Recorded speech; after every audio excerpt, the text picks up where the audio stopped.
Hello guys, today's video is going to be Afterbuild review of two kits. One is a Monogram B25J and the other one is a Revell B25J.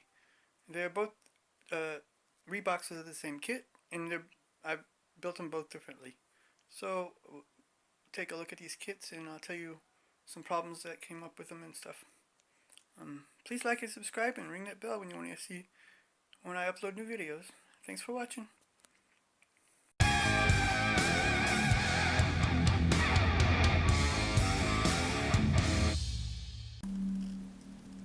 So here I'm going to be going over two different kits. You have on the left B25J from Monogram. It's an old kit. This was from 91, even though the original is from 81, which this was a rebox from another kit. And the one on the right is also a rebox of the same kit, but from Revell. This is a B25J or the version that the British used. I can't remember exactly what it was called. But in this kit you can make either an American B25J or a British B25J. Now, this is a famous bird called the Lady Lil. And this is a bird that it was originally supposed to be Jaunty Jo, but the decals didn't work. I reordered decals. They still didn't work, even after I sprayed them. So I ordered some different ones. And this is an aircraft from a movie called Hannover Street, which I had never heard of. Evidently, it also didn't do that well. But we'll go over and look at the decals a little later. First, I want to take a look at the instruction sheet. Now, I'm going to only show you the instruction sheet from Lady Lil, because even though the two instruction sheets are they're a little different, because the one is the Monogram type and one is the Revell type. Everything is the same on both. They're both the same molding. Same parts, except for one was molded in beige plastic and the other was molded in green plastic. Now they have a lot of interior detail. Seats in the back. You have all the radios and everything here.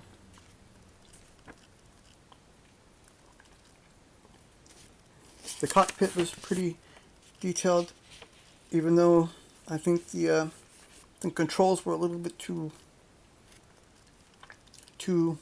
big, too hefty. They were too thick. They should have been a little bit finer. But it even has molded in seat belts. The seats looked decent. The instrument panel has everything on it. And this is a large fold out. The landing gear was pretty good, I thought. Storage locker. Here you have the bulkheads, which they were also pretty detailed with all the hydraulic lines and everything on them. It had also good painting instructions for all the interior parts. I did a little extra looking on the internet to see if the painting instructions were right. You have ammo storage on both sides in the back. The tail gun. The bomb bay. And here's putting the wings together with the rear landing gear. And some exterior detail and doors. And putting the tail fin together. The tail fin is a little tricky to get it lined up straight. You have to use something to make sure it's vertical. A square is really good for something like that, if you have a small square. Here you have the package guns on the sides.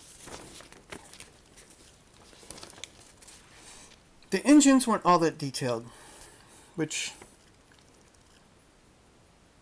you can't see from the picture, but I mean, all the parts were there, but it's just like the interior of the cockpit. The pieces were kind of big, kind of just there, and you can do some extra painting to it to make it look better. But still, some photo etch would be really nice for the engines. Here we have the turret. You have it's full. It has a seat and the ammo and everything. And you can even see the shells. This part is hard to get in. It's so the turret can pivot, and you have to kind of with tweezers get it in there without putting glue everywhere. You can put the crew entrance door down, or the belly entry door down. And here's the guns for the front, which were also a bit of a problem. They didn't fit. They were hard to get. It was hard to get the nose onto it, and I'll explain a little about the nose because there were some problems there too. And you can't really see inside of the turret. I mean, inside of the cockpit, which is a little, you know. So even though it was pretty detailed, pretty good, you can't really see much of the detail. Sometimes I feel like just leaving the canopies off. Here you can see the ammo belts in the turret, and this beautiful nose art. I really like this nose art on the Lady Lil. And let's look at Lady Lil here. Unfortunately, this one did not have any of the bombs for the missions and stuff. And here you can see a lot of the problem with the nose. How uneven it is. A lot of that's happened since it's been sitting upstairs. It's warped more than it already was.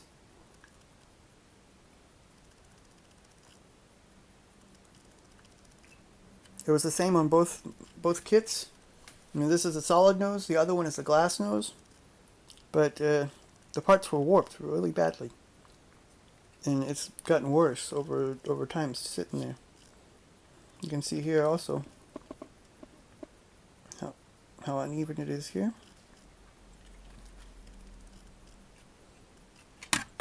And the fuselage was decent. I should have filled it in, but I was rushing at the time, working too much, not having a lot of time to build, so I built fast. And you can tell it's gotten better over the last couple of years. I've been trying to pay more attention and do it better, but you can see, I wish I could redo that, but there's no way I can get these decals again.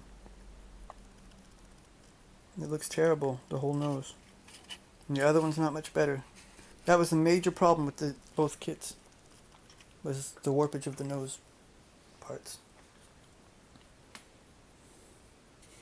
Like I said, this is a nose art from Hannover Street. Here you have the crew. She's called Gorgeous George Pete. Oh, Gorgeous Georgianne. You even have the red stripe for the propellers. A lot of bombing mission markers. The decals were really good, even though it's hard to get these decals underneath these guns. Other side's about the same, but you can see here on the glass is the same. Look how uneven it is. Yeah. And I really hate trying to fix these glass parts because you can mess them up so easily. And here I can take that off and try to redo it. At least I don't have the problem like on this one, because on Lady Lil the decal covers And this one they don't, so I could pop it off. I could pop it off and try to get it on right, but it was so warped here on the side, which I filled it. I filled it a lot. It was a good 2 centimeter gap there, where it was warped towards the inside.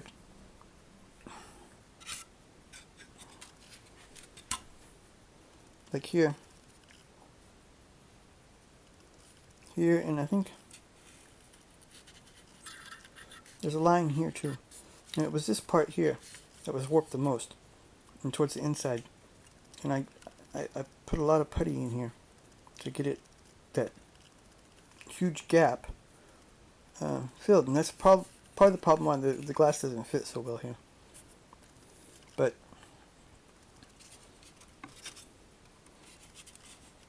take a look at the Bombay.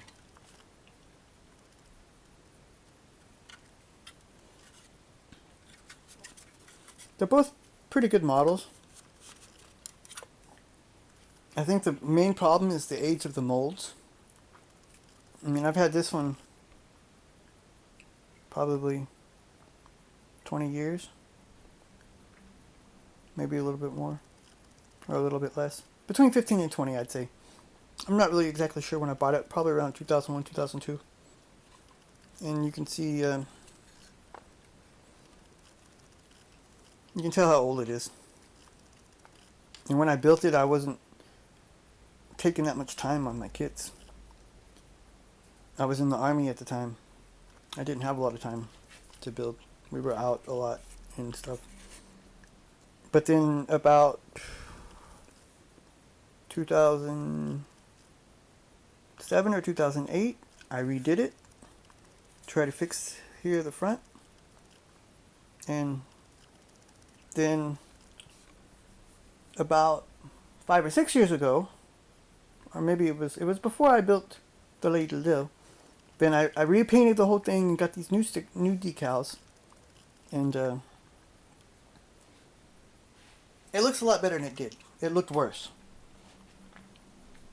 And this one, like I said, the same problem here. When you look from here, from this distance, you can't really see it that well. When you look close, you can see a huge gap here, where it's uneven. But unless I could find new decals that were still good, I can't redo it. I wish I would have done it better when I built it. Despite the problems, I would first buy some detail parts, PE. There may be also some, I know for the, I think it was the Monogram B17, there was a whole interior set which I bought, and I haven't built it yet, but there may also be such an interior set for this. And if not, then I would at least buy interior photo etch for the engines and for the interior. The kits are pretty good. They're decently detailed, and you get a good build from the box, even if you have to probably spend a good 4 or 5 hours on the nose. And probably the wings fit together good, but it'd probably take another couple hours filling and sanding the fuselage here along the top. Even though it turned out, this one turned out a lot better than this one. I did fill and sand this though, but it's still here. It's still open.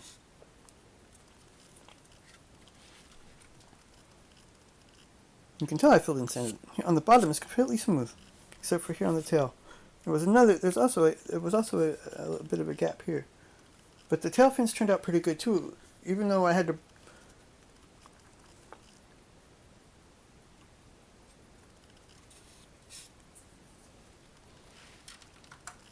I do recommend both kits for B25J. As far as I know, it's probably the most detailed and most true to the real plane one out there. Even though it's so old and it takes a lot of extra work to get it to get it smoothed out, especially in the front. But I was just thinking, there may be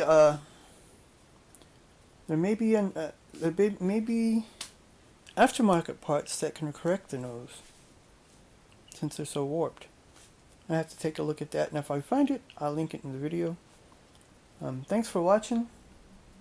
Please like and subscribe, and until next time.